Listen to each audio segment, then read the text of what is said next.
Kembali kita bertemu di dalam seri pengajaran Kingdom Paradigm Restoration session yang keempat. Adalah tentang tatanan kerajaan sorga, the law of spirit of life in Christ. Hukum roh dan kehidupan di dalam Kristus. Mari kita berdoa. Bapa yang baik, kami menyerahkan seri session ke-14 ini di dalam tangan-Mu. Kiranya Engkau sendiri menyingkapkan kebenaran ini, dan biarlah kebenaran ini bukan sebuah kebenaran huruf, tapi kebenaran yang memerdekakan. Di dalam nama Tuhan Yesus. Amin. Sahabat kehidupan, adalah sebuah perdebatan teologi yang sampai hari ini tetap dan terus berlangsung. Apakah hukum Taurat masih berlaku atau sudah berlalu? Bagaimana hubungan antara hukum Taurat dan Injil Kristus? Sementara ada dua ayat yang masing-masing pendapat ini mempunyai paling tidak dasar pemikiran. Yang pertama, Yesus sendiri berkata, aku datang bukan untuk meniadakan hukum Taurat. Aku tidak membatalkan hukum Taurat. Bahkan dikatakan sebelum langit dan bumi hilang, tidak ada satu ayat, tidak ada satu titik, tidak ada satu iota akan hilang dari hukum. Tapi sementara yang mempercayai sudah berlalu, tidak berlaku, itu ada ayatnya juga dalam Ibrani 8 ayat 13. Yang konon ditulis oleh Rasul Paulus, bahwa hukum ini sudah menjadi tua, telah menjadi tua, ya slide nomor 2, dan sudah usang dan dekat kepada kemusnahan. Ibrani 8 ayat 13. Paulus mengatakan, apakah kami membatalkan hukum Taurat karena iman? Sama sekali tidak, tetapi kami menemukan. Saya menemukan pengertian titik temunya. Yesus tidak datang untuk membatalkan hukum Taurat. Tapi sebaliknya Yesus juga tidak datang untuk meneguhkan dan melengkapi hukum Taurat. Yesus datang untuk menggenapi. Jadi di mana titik temunya, di mana perbedaannya? Hukum Taurat ternyata adalah satu hukum yang adalah penuntut, tutor, sampai kita ketemu wujudnya. Hukum Taurat bukanlah hakikat, tetapi sebuah bayangan yang menuntun. Kalau ibaratan sekarang adalah Google Map, GPS, yang menuntun kita kepada sebuah titik realita lokasi. Jadi kebenaran seperti apa yang Kristus bawa? Bagaimana hubungannya dengan hukum Taurat?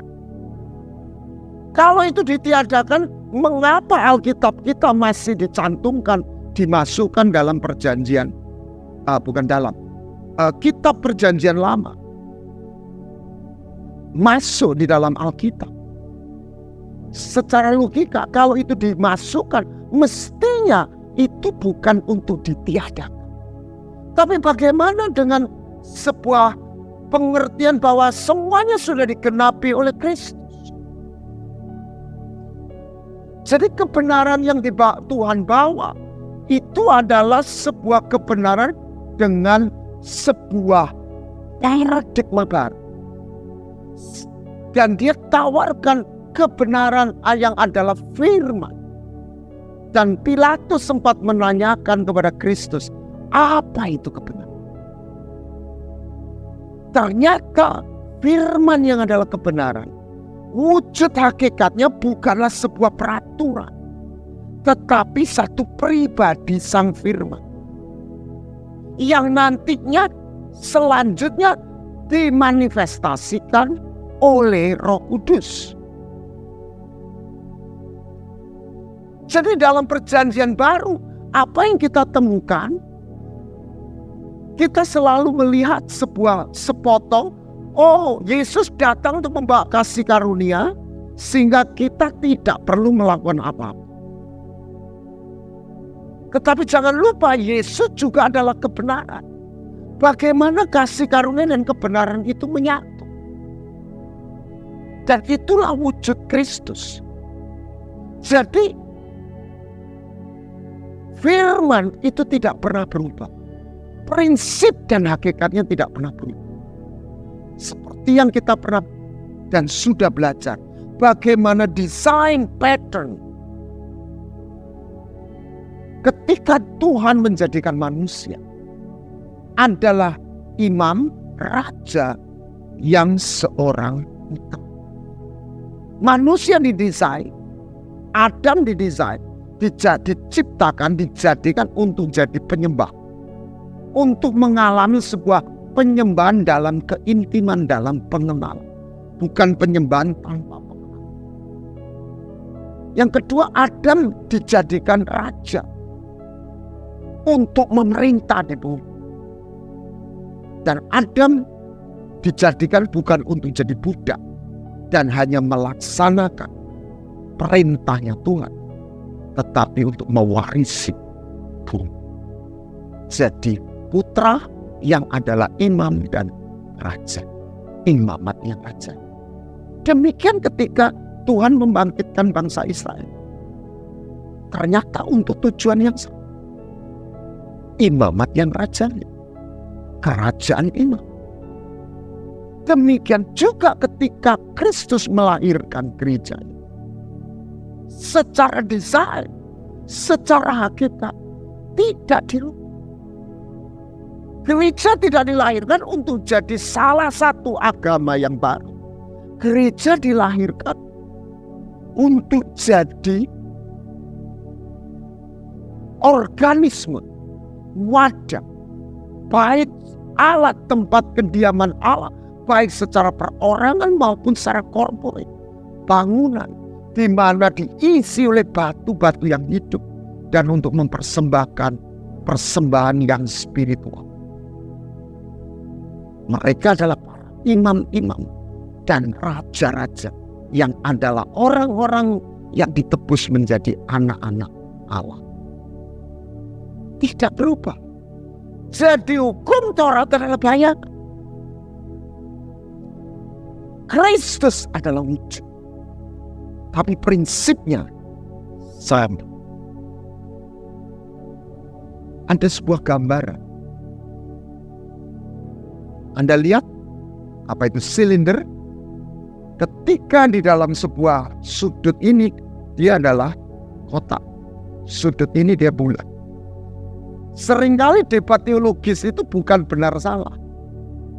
Sama-sama benarnya tetapi tidak lengkap.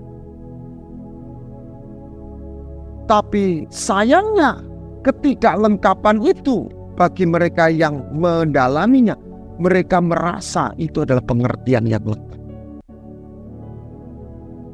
Berkali-kali saya menekankan bukan karena saya lebih pandai, tetapi ini satu prinsip paradigma yang kita mau yakini, kita pelajari. Adalah yang semua huruf, semua teologi, semua konsep pemahaman firman itu harus mengerucut kepada wujud. Bayangan itu adalah truth, tapi wujud itu adalah truth. Yesus itu bukan truth. Firman itu adalah kebenaran. The word itu bukan truth. The word of God is truth. Truth itu wujud. Kebenaran. Bukan harus dikalimatkan.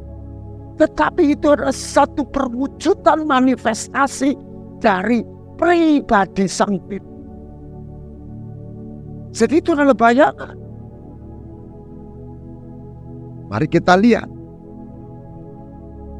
Kira-kira misalnya, ini yang negatif. Ini keras sekali. Seorang perempuan janganlah memakai pakaian laki-laki. Dan seorang laki-laki janganlah mengenakan pakaian perempuan. Sebab setiap orang yang melakukan hal itu adalah kekejian. Bukan cuma pelanggaran, kekejian. Kalau kita lihat ayat ini, waduh, rasanya kok. Dan yang menyedihkan, gereja pernah membakar hidup-hidup seorang pahlawan iman, namanya John Donne. Seorang yang mendapat penglihatan dari dia. Tapi ayat ini bukan diambil hakikat spiritual understandingnya, tetapi diambil secara jadinya dalam membunuh. Jadinya seringkali ayat ini dipakai untuk menyalahkan dan menuding. Tapi sebenarnya ini ayat artinya tentang identitas. Ini sebenarnya bicara tentang orang yang pria, dia mau jadi perempuan. LGBT. Makanya sampai hari ini bukan kita mengutuk orang, tetapi dosa homoseksual itu adalah sebuah kekejian. Bukan Tuhan membenci orangnya, tetapi yang dilakukan adalah mengingkari hakikat dan tanda petik apa yang sudah Tuhan tetap. Itulah sebabnya seorang laki-laki kalau bersetubuh dengan laki-laki, seperti dia bersetubuh dengan perempuan, hal itu adalah kekejian di hadapan Tuhan. Nah, di mana pribadi Yesus? Bagaimana kita menemukan kebenaran? Saya tarik mundur sedikit, ada ayat yang lain yang dalam perjanjian lama bicara jubah juga. Ketika iblis di sebelah kanannya Yosua imam besar, dia mendakwa. Nah ini hukum maut itu mendakwa karena imam besar Yosua pakaiannya, bukan Tuhan menghukum, tetapi ketetapan itulah yang menghakimi imam besar Yosua. Tuhan gak marah sama imam besar Yosua, tetapi ketetapan kerajaan itu menghakimi, seperti undang-undang konstitusi yang menghakimi warga negara yang melanggar. Tetapi iblis mendakwa karena dia membenci. Pendakwa. Apa yang dilakukan Tuhan? Dia memberikan jalan keluar. Pakaian yang kotor itu diganti. Itulah hukum kehidupan. Itulah yang kita harus lakukan. Bukan kita membiarkan pakaian tetap kotor, tetapi kita percaya Tuhan memberikan pakaian yang baru. Ya. Bagaimana kita menerima, bertemu dengan firman yang adalah kebenaran setelah Kristus. Jadi kita lihat firman itu masih berlanjut dari pribadi Kristus menjadi pribadi Roh Kudus. Jadi firman itu adalah roh. Jadi kebenaran hukum tertulis dan kebenaran hukum roh memiliki keberadaan yang berbeda, tetapi bukan dua kebenaran yang bertentangan, melainkan membentuk satu kebenaran yang utuh. Hukum tertulis adalah bayangan, sedang hukum roh adalah kita yang membawa kehidupan. Jadi Tuhan ingin menyatakan kepada kita dalam perjanjian baru dari hukum Taurat kepada pribadi Yesus. Dan pribadi Yesus itu bicara tentang kita terhubung dengan pribadinya. Tetapi Yesus bukan hanya tentang kebenaran yang sempit, tetapi kebenaran yang adalah jalan. Kebenaran yang membawa sebuah tatanan yang dalam wujud tatanan hukum roh dan atau yang membawa kehidupan yang dimanifestasikan dalam Roh Kudus. Itulah sebabnya mereka yang dipimpin oleh Roh Allah, mereka yang disebut putra-putra raja. Makanya dikatakan dalam Roma pasal 8 ayat 1, mereka yang berjalan dalam roh, mereka tidak dalam penghukuman. Jadi ada 3, kenapa itu harus dalam bentuk 3? Akhirnya dalam Roh Kudus. Kita sudah belajar bahwa Roh Kudus adalah realita Yesus. Itulah sebabnya tanda perjanjian baru, firman itu bukan lagi tulisan. Tidak boleh berhenti pada sebuah konsep. Tidak boleh bahkan berhenti pada sebuah doktrin. Karena konsep tidak membawa kehidupan. Tapi bukan berarti pengertian konsep hukum tertulis ataupun doktrin itu keliru. Tidak. Tetapi sebuah elemen yang menuntun kita kepada hakikat dari firman itu. Itulah sebabnya firman dikatakan dalam perjanjian baru. Itu adalah roh, spirit, roh. Firman adalah roh yang membawa kehidupan, yang ditaruh dalam pikiran dan di dalam hati. Ada satu peristiwa orang bisa berkelahi tiba-tiba sampai pukul memukul. Saya tidak ingin cerita ini untuk menyalahkan atau apa. Tetapi percayalah, ketika kita boleh mendengar sebuah khotbah, itu masih benih. Tetapi ketika itu tidak pernah diurapi dan tidak masuk dalam subconscious kita, dalam in our inner being, ketika dalam tekanan, dalam konflik, maka yang muncul itu bukan tulisan yang kita pikir secara kognitif, tetapi sesuatu yang dalam roh, dalam satu keyakinan itu masuk ke area alam bawah sadar kita. Bayangkan orang kesenggol sedikit, orang bisa sampai pukul memukul, mungkin maki-memaki. Bandingkan dengan Kristus yang menderita semalaman, dipukul, dihancurkan, punggungnya diremuk di atas kayu salib. Saudara, saya nggak berani membayangkan sakitnya penderita. Depresi habis, tidak ada satu tetes tinta hitam keluar dari hati dan berkata, buat saya itu luar biasa, dahsyat. Apa yang dikeluar dari mulut Sang Penebus Tuhan kita? Ampunilah mereka karena mereka tidak tahu. Tidak ada satu tetes kebencian dari luar sampai dalam-dalamnya. Kristus itu bersih karena dia dalam firman itu sendiri. Jadi hukum tertulis itu penuntut, tetapi ingat, itu di luar kita. Transformasi hanya terjadi sesuatu yang masuk di dalam. Ibarat obat atau sebuah cairan suntikan, itu hanya mempengaruhi, membawa dampak dalam tubuh atau pemulihan kesehatan seseorang ketika itu diminum, disuntikkan dalam tubuh.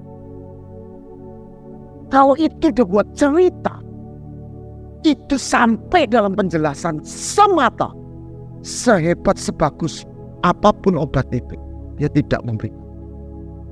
Tanpa ingin mengurangi keberadaan Kristus, tapi karena itu memang tahapan yang Tuhan lakukan.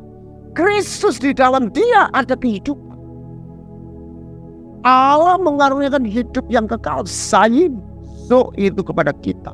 Dan hidup itu ada di dalam anak. Barang siapa memiliki anak.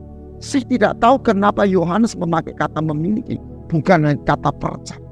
Berarti memiliki artinya sungguh di dalam orang itu. Dia memiliki hidup.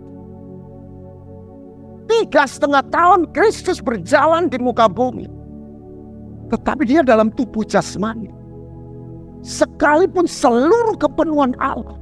Bahkan dialah Allah yang berinkarnasi. Firman menjadi manusia. Tetapi ingat, dia tidak menggunakan kealahannya selama dia menjadi manusia di muka bumi. Kita akan bahas dalam sesi yang ke-15 nanti. Tentang profil dan karakteristik sang raja. Raja kerajaan sorga. Itulah sebabnya dia melakukan segala sesuatu karena kepenuhan Roh Kudus yang ada di dalam dia. Tetapi dia tidak pernah berhenti menjadi sebagai Allah. Tapi dia mengosongkan dia. Ya. Tetapi dia dibatasi oleh dan waktu ketika dia menjadi manusia. Jadi Yesus sang firman tetap sebagai Allah Maha Kuasa. Tetapi sebagai Son of Man, anak manusia, dia jadi tidak Maha Kuasa. Karena dia menjadi manusia, dia lapar, dia capek, dia haus, dia dibatasi ruang dan waktu selama dia berjalan di muka bumi. Dan kehidupan yang di dalam dia tetap di luar murid-muridnya. Dan apa yang terjadi? Ketika Yesus disalib, murid-murid yang sudah dimuridkan 3,5 tahun, bukan oleh pendeta besar ABC, tetapi oleh Tuhan Yesus sendiri, goncang, goyah, lari, sembunyi. Bahkan Petrus pun melihat. Tetapi ketika mereka mengalami kepenuhan Roh Kudus, bukan Roh Kudus berdiri sendiri, Roh Kudus yang adalah manifestasi menyatakan keberadaan Kristus, dia akan berkata, maka kehidupan itu di dalam murid-murid, di dalam umatnya. Kebenaran itulah yang ditaruh dalam pikiran dan hati kita. Bukan lagi hanya sebagai belief system atau doktrin. Ini menjadi satu roh dan yang memiliki kehidupan. Itulah dalam wujud hukum, law. Kalau kita bicara law, itu bukan kitab hukum KUHP. Law itu adalah law dan rules.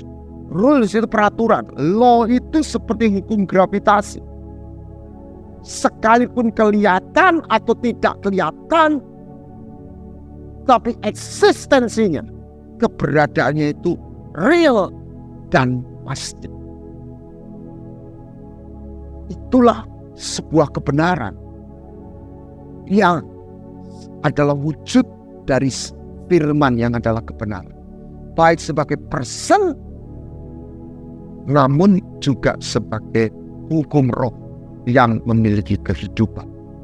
Jadi seperti apa dalam buku Seven Habits, dimulai dari sebuah perumpamaan sebuah kapten kapal, dia berbicara dengan satu suara, tolong ini ada kapal besar lewat, kalian tolong yang di seberang sana tolong minggir, kita misalnya 200 ton atau apa, mohon minggir. Terus suara yang meresponnya, Anda keliru, Anda yang harus minggir. Loh, gimana? Anda yang harus minggir. Emangnya kamu siapa? Kata kapten itu. Dijawab suara, saya mercusuar. Ya, nabrak mercusuar ya, kapalnya yang hancur. Apa artinya? Sebuah tatanan. Ketika kita melanggar, kita mendapat akibat.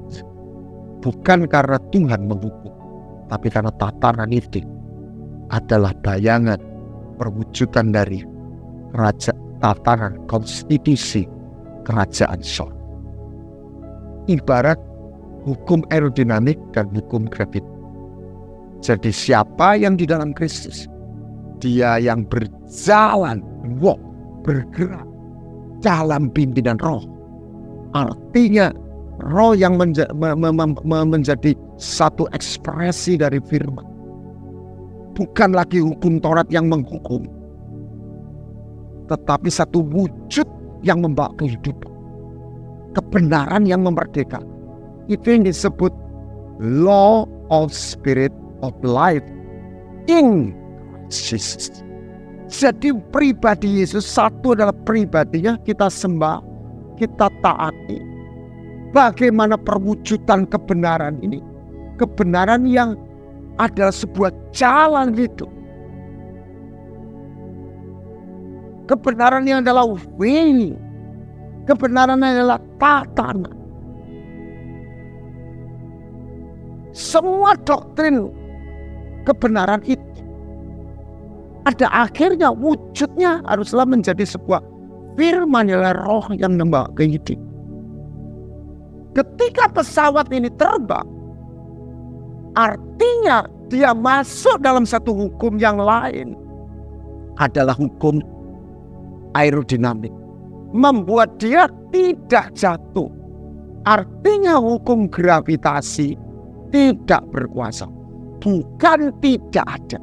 Demikian ini gambaran yang dikatakan hukum roh dan kehidupan yang di dalam Kristus membuat saya dibebaskan dari hukum dosa dan maut.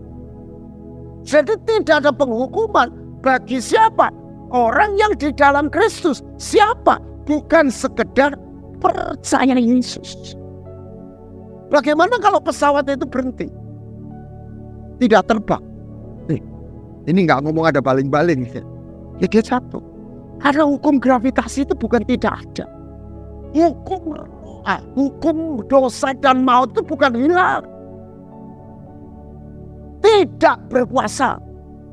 Tapi ada. Kapan itu tidak berkuasa? Ketika kita hidup dalam roh. Apa itu hidup dalam roh? Bukan hanya berada, tetapi berjalan dalam pimpinan roh. Itulah sebut dikatakan walk. The way, jalan. Jadi di dalam Kristus itu bukan berhenti percaya yang pasif, manggut-manggut.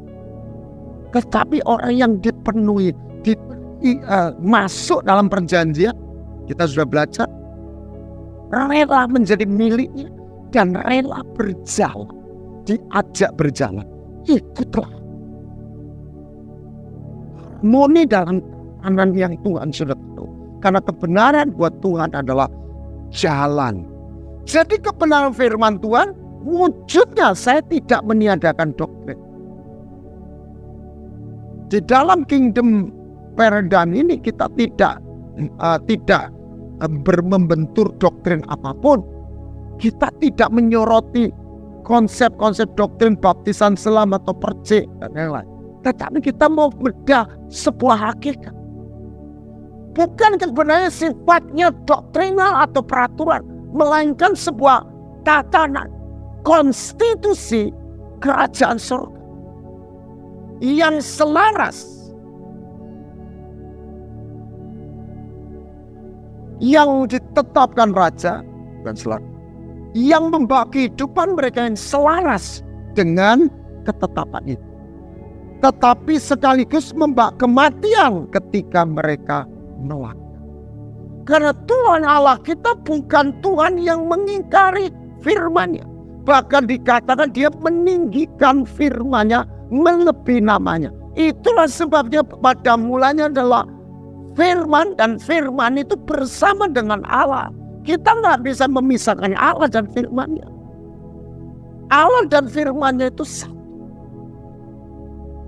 Sekalipun pribadi, Allah memperanakkan sang firman menjadi putra. Allah sejati dari Allah sejati. Demikian kata pengakuan Imam Rasuli, konsili, terang dari terang. Jadi kita nggak bisa memisahkan firman Allah dengan firman.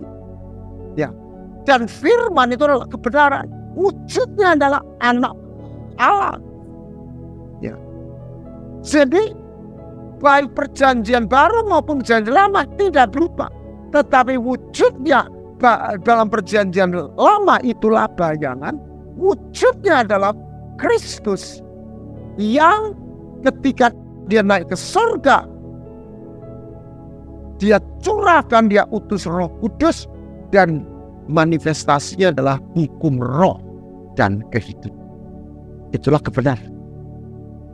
Makanya kita harus mengerti hukum roh dan kehidupan, karena itulah wujud akhir dari firman.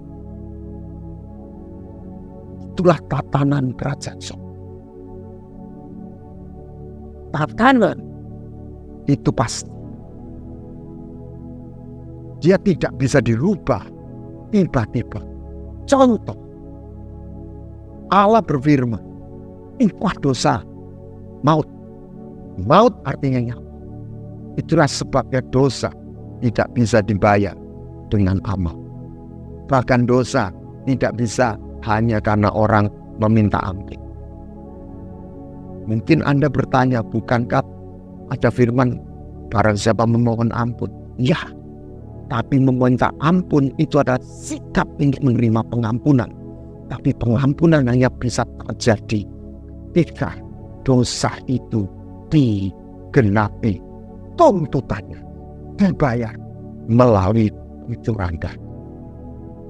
Ada sebuah kisah di kitab Daniel, bagaimana Raja Darius begitu menyayangi, begitu suka dengan Daniel, tetapi dia membuat satu perintah yang distempel dengan cincin di meterai di jarinya, dan oleh musuh-musuh Daniel dipakai untuk mendakwa.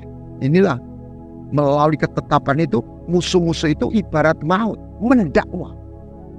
Dia tidak bisa membatalkan ketetapannya, sampai dia nggak bisa tidur. Tuhan yang disembah Daniel, dia membebaskan. Tetapi Tuhan Allah kita tidak seperti Raja Darius.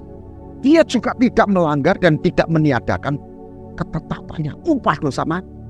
Upah dosa itu harus dibayar nyawa. Bagaimana dia mempertemukan kerinduannya untuk setiap orang bisa menerima pengampunan, tetapi sekaligus tuntutan keadilan sorga itu digenapi. Itulah sebabnya Bapa mengutus putranya mati di atas kayu salib sebagai korban tebusan. Itulah artinya sebuah tatanan surga tidak bisa ditawar. Ya. Di dalam terjemahan NIV, firman itu bukan sekedar sebuah filsafat, sebuah kata-kata hikmat manusia, tetapi adalah satu perkataan yang diajarkan oleh Roh, menjelaskan tentang sebuah realitas spiritual, sebuah realitas kerajaan surga di mana punya pemerintahan, punya konstitusi, punya ketetapan yang diucapkan dari sang raja sendiri, dan perkataannya ya dan amin. Ada dua sisi di mana kita jangan pernah mempermainkan apa yang menjadi ketetapannya, tetapi sebaliknya perkataannya, firmannya yang adalah juga janji-janjinya bisa kita pegang karena dia setia dan dia tidak mungkin berbohong. Jadi menjelaskan tentang realitas surga, realitas roh, dengan sebuah pengajaran yang sifatnya spiritual. Ibarat hukum fisika, kita tidak membedah fisikanya Newton. Kita tidak membedah fisika yang kelihatan. Tetapi fisika yang di dalam sebuah dimensi yang tidak kasat mata, itulah kuantum. Dan ketika fisikawan masuk dalam area dunia kuantum, mereka sangat terkejut karena di situ berlaku hukum yang berbeda dengan yang kita lihat, apa yang kita sebut realita. Dan saya mendapatkan sebuah berkat bahwa itulah gambaran. Kita bisa lihat firman itu sebuah cerita. Firman itu sebuah kisah keteladanan, ya. Firman itu adalah cerita sejarah, ya. Tapi kita sebuah kisah cinta. Cinta yang kekal dari Sang Pencipta kepada makhluk yang dikasih. Kita bisa melihat Alkitab sebagai kisah tentang rencana kerajaan surga yang tidak kelihatan, yang rindu oleh raja itu dihadirkan di alam yang kelihatan atau kasat mata. Dimensi yang kasat mata adalah, dan di mana dua dimensi itu pada mulanya tidak diciptakan terpisah, tetapi terhubung. Di mana manusia menjadi makhluk yang disiapkan untuk mampu hidup di dalam dua dimensi, di bumi dan di surga. Mungkin Anda bertanya, apa dasarnya Bapak mengatakan seperti itu? Anda lihat Yerusalem Bapak. Itu adalah kota di sorga yang turun ke bumi, di mana penghuninya adalah manusia-manusia yang sudah ditebus dan memakai tubuh kemuliaan. Apa itu tubuh kemuliaan? Tubuh yang mampu hidup dalam dua dimensi. Seketika Kristus bangkit, dia memakai tubuh kemuliaan. Dengan segala hormat, ibarat murid-murid ketika melihat Yesus yang bangkit, tidak ada satu pun yang mengenal. Orang yang di Emmaus, Maria Magdalena, bukankah Kristus yang sama? Tetapi wujudnya sudah berbeda. Bukan naturnya, apa itu? Kristus sudah memakai tubuh kemuliaan, tubuh yang bisa menembus tembok, tubuh kebangkitan. Saya tidak katakan yang sebelum bangkit tidak bisa seperti itu, tetapi setelah kebangkitannya secara penuh Kristus memakai itu. Saya belum mendalami sepenuhnya. Saya percaya sekali lagi kemahakuasaan kealahan Kristus 100% ada di dalam dia sekalipun waktu dia jadi manusia. Tetapi masalahnya dia mengosongkan diri, dia mendormankan, menonaktifkan kealahan, sehingga dia menjadi satu teladan jejak yang kita bisa ikuti. Itulah sebabnya dia berpuasa. Tetapi setelah dia bangkit, dia bukan lagi anak domba yang bisa dipukul, bisa diolok. Bahkan Yohanes sendiri yang pernah menyenderkan kepalanya ke dada Yesus di Pulau Patmos, dia tersungkur seperti orang. Yang saya mau catat, ada sesuatu yang berbeda yang membuat murid-muridnya tidak bisa memahami.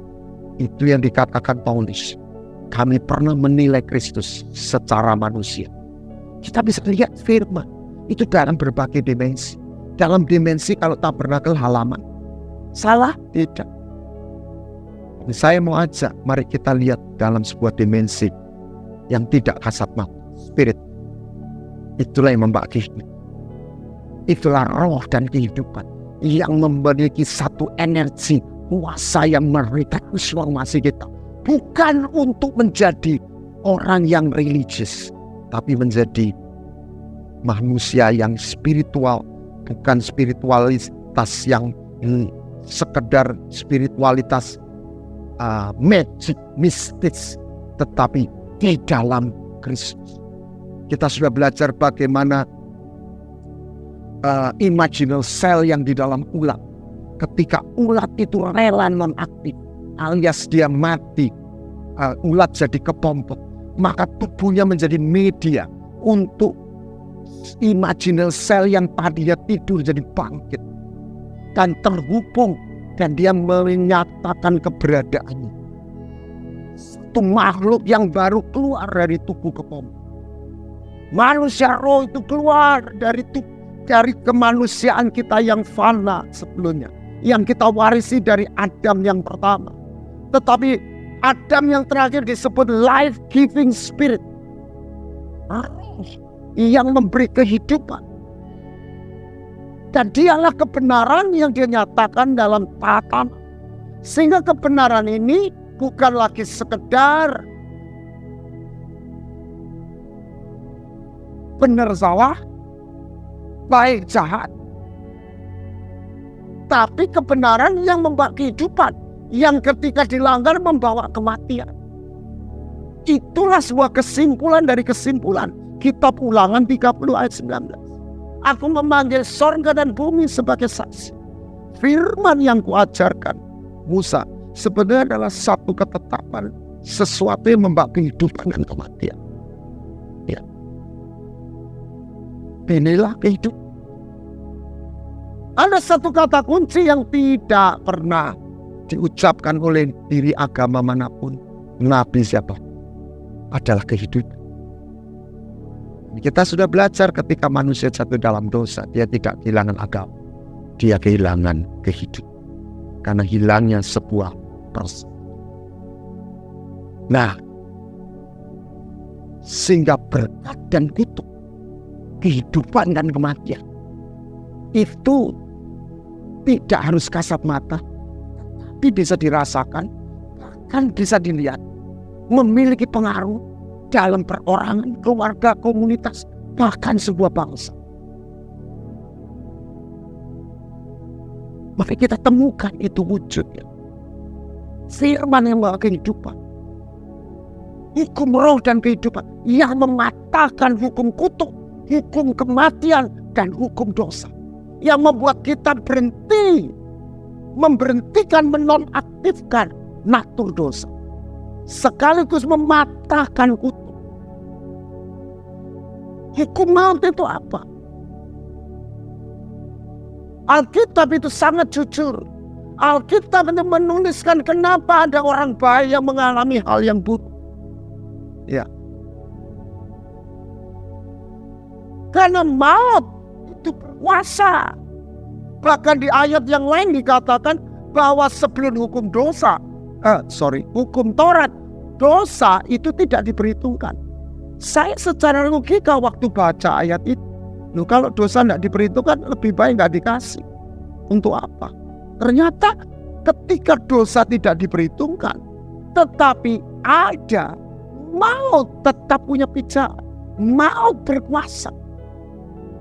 Diperhitungkan atau tidak, maut itu akan eksis ketika dia ketemu dosa, baik itu diperhitungkan atau tidak. Kenapa Rahel mati? Karena Daud sang pemimpin, dia mengutuk. Ketika Laban mengejar Yakub sekeluarga, dan Rahel mencuri jimat dari ayahnya. Rupanya Rahel, istri dari orang pilihan Tuhan, punya jimat, suka megang jimat. Saya nggak tahu kenapa, tapi itulah cerita Alkitab, jujur. Dan apa yang terjadi? Yakub yang digeledah oleh mertuanya jadi marah dan dia mengututi. Tetapi siapa engkau menemui dewa-dewa, janganlah ia hiduplah. Yakub tidak tahu bahwa Rahel yang mencuri terapit, dan Rahel mati karena kuasa kutuk itu jatuh atas dia. Kita lihat beberapa contoh. Mengapa pedang menghampiri warga Daud? Kita semua percaya Tuhan mengasihi Daud. Tuhan memilih Daud.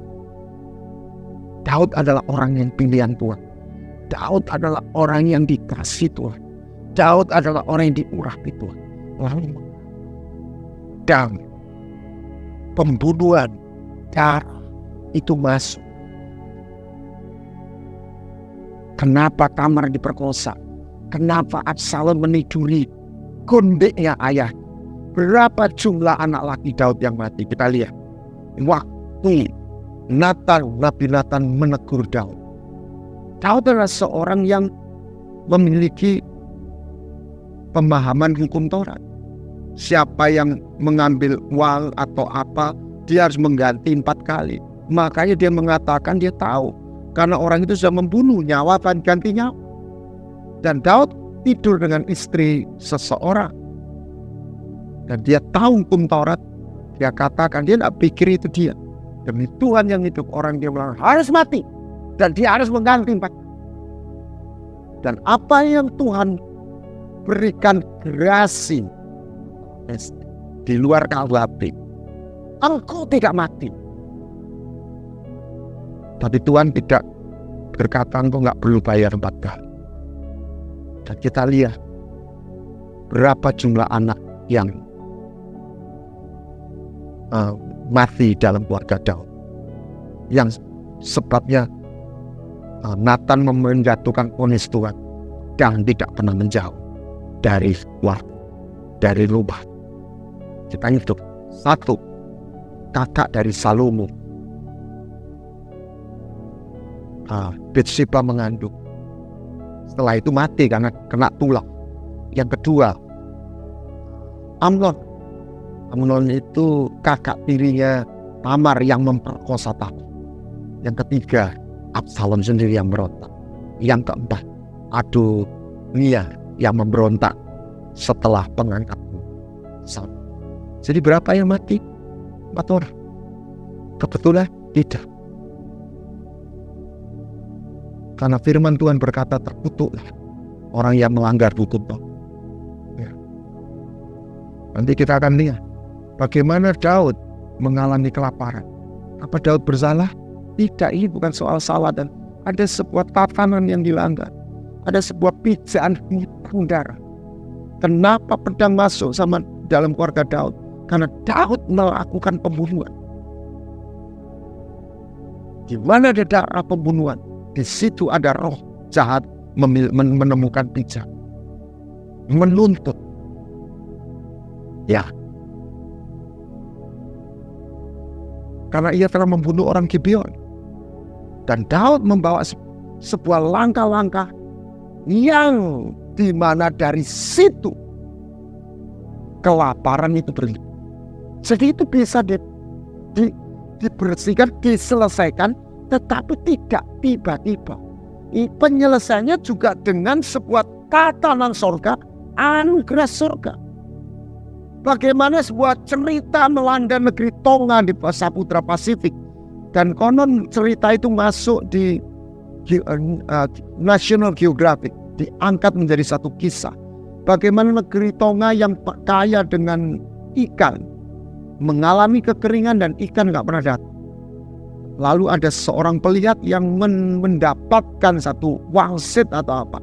Ternyata kakek nenek moyang mereka hutang darah karena sekian puluh tahun atau belas tahun yang lalu ada seorang misionaris datang dibunuh di tempat itu.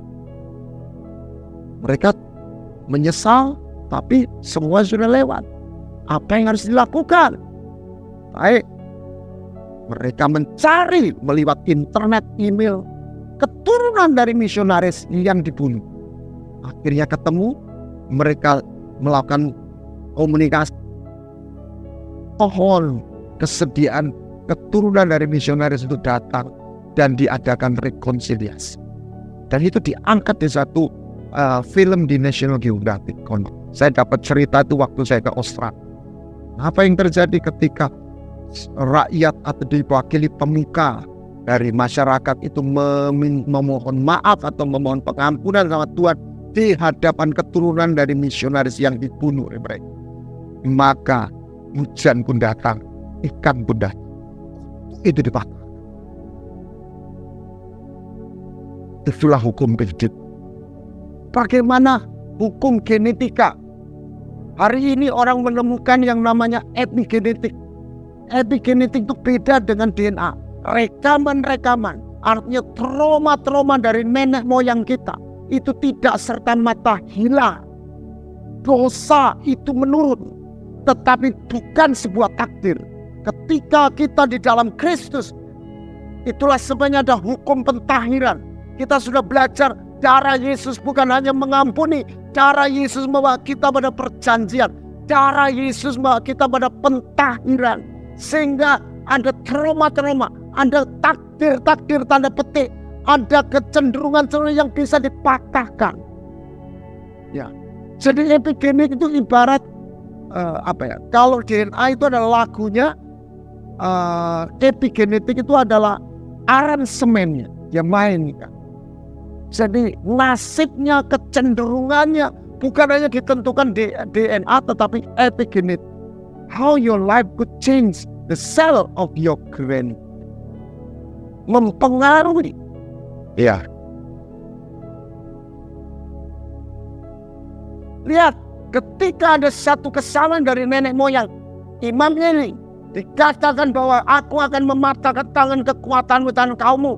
Tidak seorang pun the old man yang umurnya panjang dari keluargamu, dari keturunanmu. Ini luar biasa.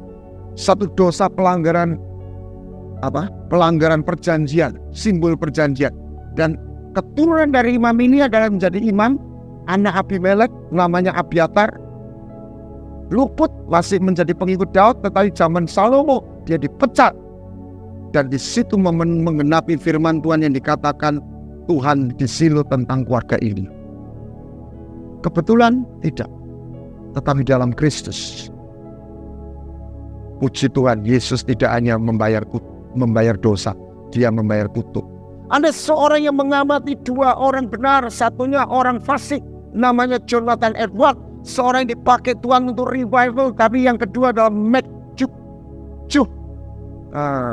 Yang satu ya orang yang hidupnya penuh dengan dosa dan kekacauan. Yang satu adalah seorang hamba Tuhan. Keturunannya diselidiki menjadi satu wakil, pernah ada satu yang jadi wakil presiden, ada 3 yang menjadi senator, 3 yang jadi gubernur, 3 wali kota, 13 rektor di perguruan tinggi, 30 hakim, 60 profesor, telah pengacara, 100 misionaris. Sementara McJuh keturunannya ada 7 pembunuh, 60 pencuri, 50 wanita pesta pora, 130 narapidana, 310 orang miskin, 400 orang yang secara fisik rusak kehidupannya. Ini adalah kutuk. Bagaimana orang mengamati keluarga Kennedy, generasi demi generasi.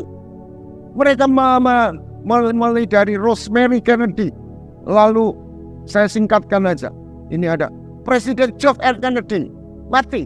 Sebelumnya ada mereka mengalami kecelakaan pembunuhan. John F. Kennedy juga dibunuh. Senator Ted Kennedy mengalami kecelakaan beberapa kali. Robert Kennedy dibunuh. Satu lagi, Ted Kennedy kecelakaan lagi yang kedua kali. Apakah satu pertanyaan, apakah ada kutuan yang mengerikan yang menghalangi orang-orang Kennedy? Ini semua Kennedy. Tahun 1999 itu buat saya mengiris. Ada seorang yang namanya John F. Kennedy Jr. Orangnya ganteng, brilliant, lulusan Harvard, naik pesawat gone, mati. Sebuah kutuk mengejar keluarga Kennedy. Bruce Lee, di dalam film The Curse of Bruce Lee, The Curse of the Dragon, dikatakan dia dalam mimpi selalu dikejar oleh iblis yang terus menghantui dan mengajak berkelahi terus. Sangat menyeramkan, dan dia menunjukkan dia akan bunuh. Di akhir film itu dia gila dan dia mengejar Brandon. Dan apa yang terjadi? 2 bulan sebelum filmnya dirilis, Brandon meninggal. Jadi Bruce Lee mati, Brandon mati. Ada satu kekuatan yang tidak kelihatan tapi real yang mengejar mereka, yang tidak bisa dikalahkan oleh kehebatan kungfu dari Bruce Lee maupun Brandon. Itulah hukum maut.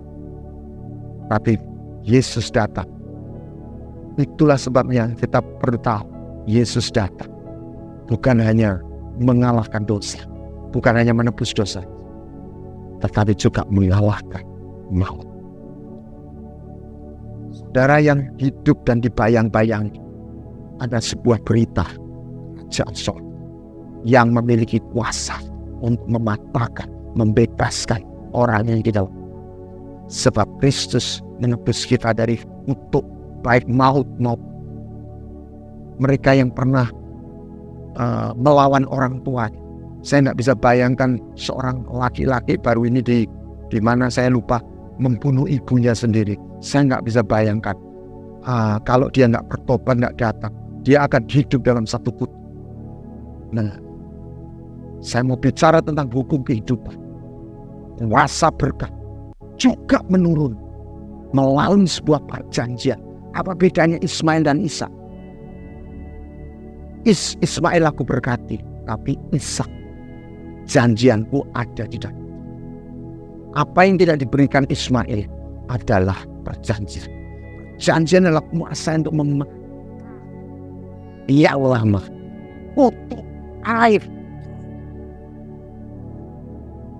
Pengampunan perjanjian pentahiran itu membuat kita bukan hanya dibebaskan, tetapi kita ditransformasi, kita dibersihkan, ditahirkan, dilepaskan dari tuntutan kutuk yang menghantui begitu banyak orang hidup sekalipun sudah beriman. Nah, janji. Lihat, Tuhan tidak hanya mengasihi Daud, Tuhan tidak menjadikan Daud telah miliknya, tetapi secara eksplisit dia berkata, aku mengikat perjanjian. Bukankah semua orang Israel mengikat perjanjian? Ya, tetapi Daud menerima secara personal. Ini yang saya dapat. Dalam perjanjian baru, kita tidak hanya menerima secara umum, tetapi bagaimana kita secara personal menerima sebuah janjian dengan Tuhan. Dan janjinya Tuhan, selama-lamanya aku menegakkan anak cucunya dan membangun tahta turun-temurun. Dan zaman Yoram, dia raja yang jahat sekali, membunuh 8 saudaranya. Oleh karena istrinya adalah anak Ahab. Ya, tetapi apa yang dilakukan? Apa kata Tuhan? Tuhan tidak mau memusnahkan. Kenapa? Karena perjanjiannya dengan Daud. Luar biasa ya. Ada bonus, ada tabungan anugerah yang masih tersedia untuk keturunannya sekalipun dia berbuat fasik. Bagaimana Hizkia waktu dia terjepit, dia membawa surat di hadapan Tuhan. Dia berseru kepada Tuhan atas ancaman dari Raja Sanherib dari Asyur. Dan Tuhan menjawab apa yang dikatakan, aku akan memagari kota ini dan menyelamatkannya oleh karena aku dan oleh karena Daud. Bagaimana perjanjian? Ini adalah sebuah tatanan kerajaan surga ketika Tuhan mengikat perjanjian. Dampaknya sampai ke anak cucu. Kebalikan dari kutuk yang juga sesuatu yang negatif yang turun menurun anak cucu. Melalui perjanjian ada satu kind of blessing yang bisa dinikmati oleh anak cucu. Tatanan juga akan bicara tentang sebuah bentuk-bentuk kebenaran, bisa nilai atau apa yang tidak hanya sekedar benar salah, tapi ini tata. Salah satu adalah respect. Kerajaan surga itu punya level. Kenapa Yohanes berkata membuka kasutnya pun aku gak layak? Karena Yohanes tahu sebuah ranking. Nah, ketika Musa atau lebih tepatnya Miriam dan Harun berdebat dengan Musa soal perempuan Kusi, secara teologi, secara firman, pendapat Miriam Harun itu benar. Tidak seharusnya Musa itu menikahi perempuan Kusi. Dikatakan itu perempuan dari Afrika yang di luar Israel, suku Israel. Tetapi yang menjadi masalah, mereka memberontak. Mereka mengata-ngatai Musa yang secara level spiritual mereka di bawahnya. Tuhan tidak katakan pendapatmu salah, tetapi Tuhan berkata, siapakah engkau berani mengata-ngatai hamba yang dia punya rank itu lebih tinggi dari engkau. Di dalam dunia militer, orang prajurit akan tahu ketika mereka bertemu dengan orang yang levelnya lebih tinggi, pangkatnya lebih tinggi, dia akan memberi hormat. Demikian juga Salomo ketika dilantik, ketika otoritas raja itu sudah diserahkan, maka Daud mengerti sebuah tatanan di mana tongkat itu berada. Daud sujud menyembah Salomo di atas tempat tidur. Inilah tatanan kerajaan surga. Bagaimana kita melayani harus di dalam sejalan dengan tingkatan, level maupun mandat yang Tuhan berikan. Kenapa Raja Saul mempersembahkan korban? Dia ditegur Tuhan karena dia bukan seorang iman. Demikian Raja Usia, sehingga dia kena kusta. Saul diberhentikan sebagai raja karena dia melanggar melewati batas otoritasnya, bukan karena melakukan pelanggaran moral. Bagaimana talenta dalam perumpamaan Matius 25? Kenapa hamba 1 talenta ditegur? Dia tidak pernah mencuri, dia menyimpan. Karena tatanan sorga berkata, karunia talenta itu bukan diberikan, bukan dititipkan, melainkan dipercayakan untuk menghasilkan buah. Tidak melakukan apa-apa adalah sebuah kejahatan atas anugerah yang sudah diberikan. Itulah paradigma sorga. Bagaimana perjanjian itu memiliki meterai dan itu tidak boleh disentuh. Kenapa iman ini mengalami hal yang begitu fatal? Karena anak-anaknya menghina simbol perjanjian, korban sembelihan. Mengapa Musa yang hanya memukul batu 2 kali? Dikatakan batu karang itu adalah simbol Kristus. Dan Tuhan tidak mau simbolnya itu dipukul 2 kali. Karena Kristus hanya menderita 1 kali dan untuk selama-lamanya. Maksudnya sekali cukup dan dia menjadi raja dan menjadi imam besar untuk selama-lamanya. Bagaimana kasih karunia tidak meniadakan kebenaran dan sebaliknya kebenaran tidak meniadakan kasih karunia. Ada perhitungan-perhitungan yang surga katakan. Ya, Yakub dan Esau, siapa yang salah? Kalau secara moral, secara logika, ya. Tetapi Yakub bertobat, Yakub sudah memakan buahnya, tapi sebaliknya Esau mati dalam kepahitan. Dia hidup dalam akar. Dan keturunannya disebut Edom. Dan Edom penyembah berhala. Bayangkan cucu dari Abraham. Nah, Abraham, Yakub, ya cucu ya, Ishak, Yakub.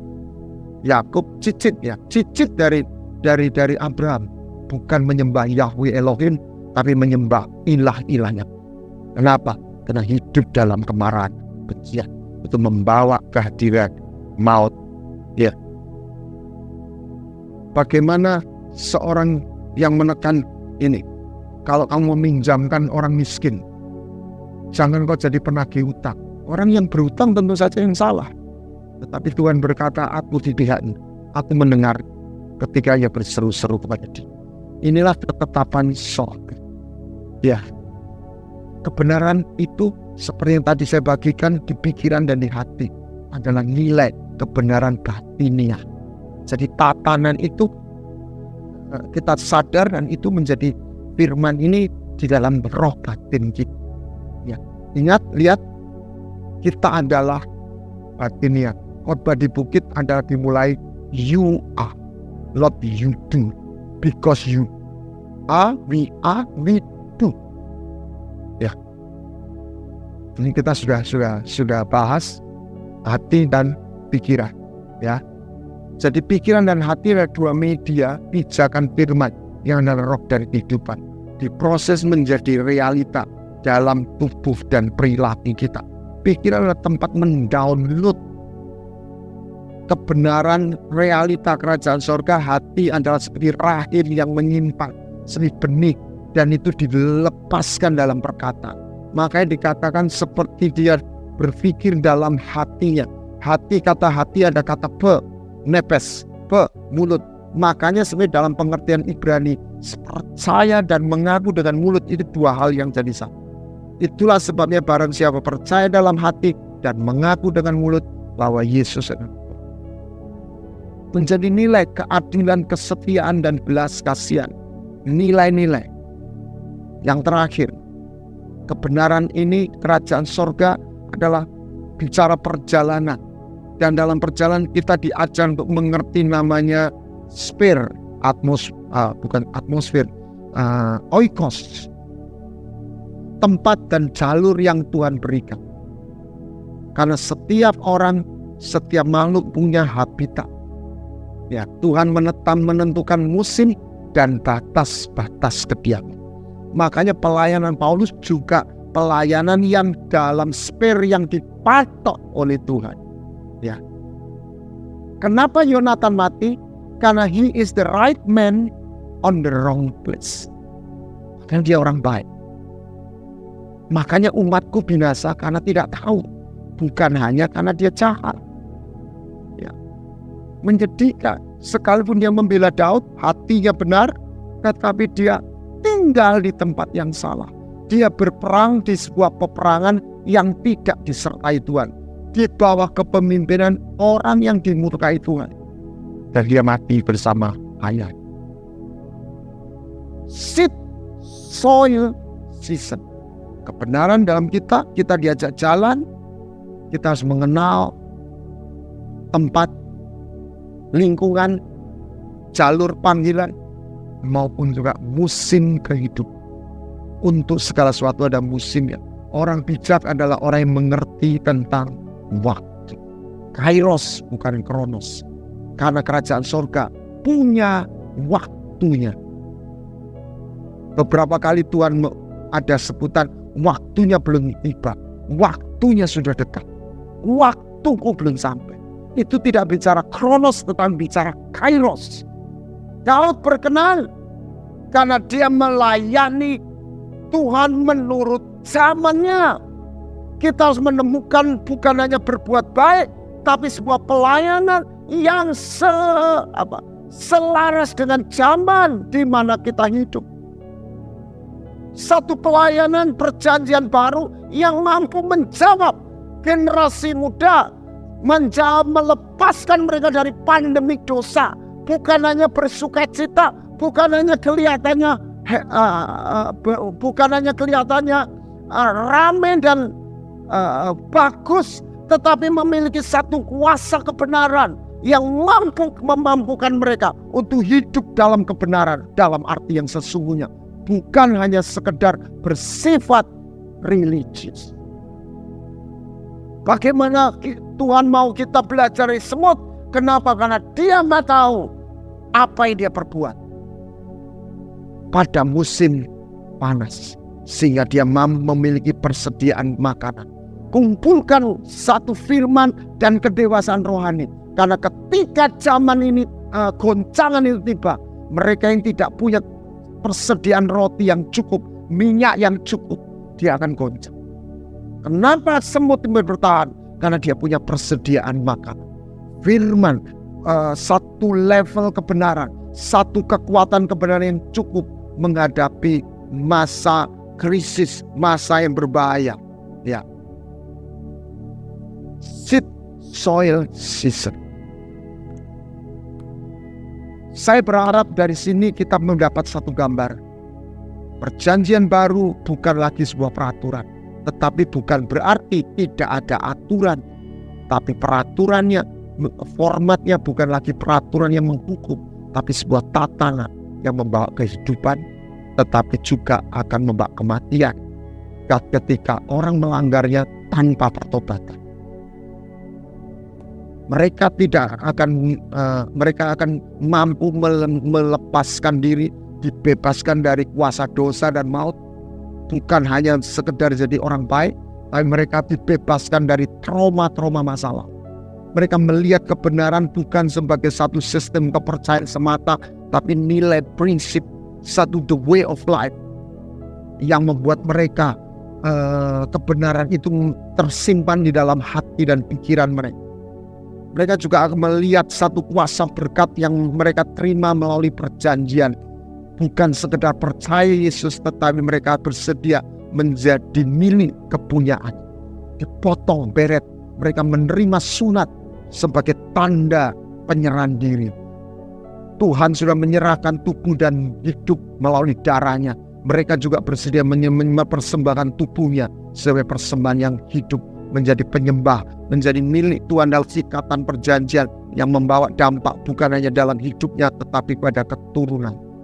Mereka juga ada orang-orang yang mengerti tentang musim dan waktu, space and time. Mereka tidak hanya menjadi orang benar, tetapi mereka bergerak dalam jalur yang benar di waktu yang benar atau tepat. Seed, soil, season. To be the right person in the right place and in the right time. Kiranya gambaran ini membawa kita pada sebuah pengertian kebenaran yang bukan bersifat huruf, bukan bersifat agamawi, tetapi bersifat roh, yang menyingkapkan sebuah realita kerajaan yang tidak kasat mata, tapi real, dan kehadirannya bukan hanya di atas, tetapi ada di bumi dalam kehidupan. Kiranya Tuhan memberkati kita. Amin.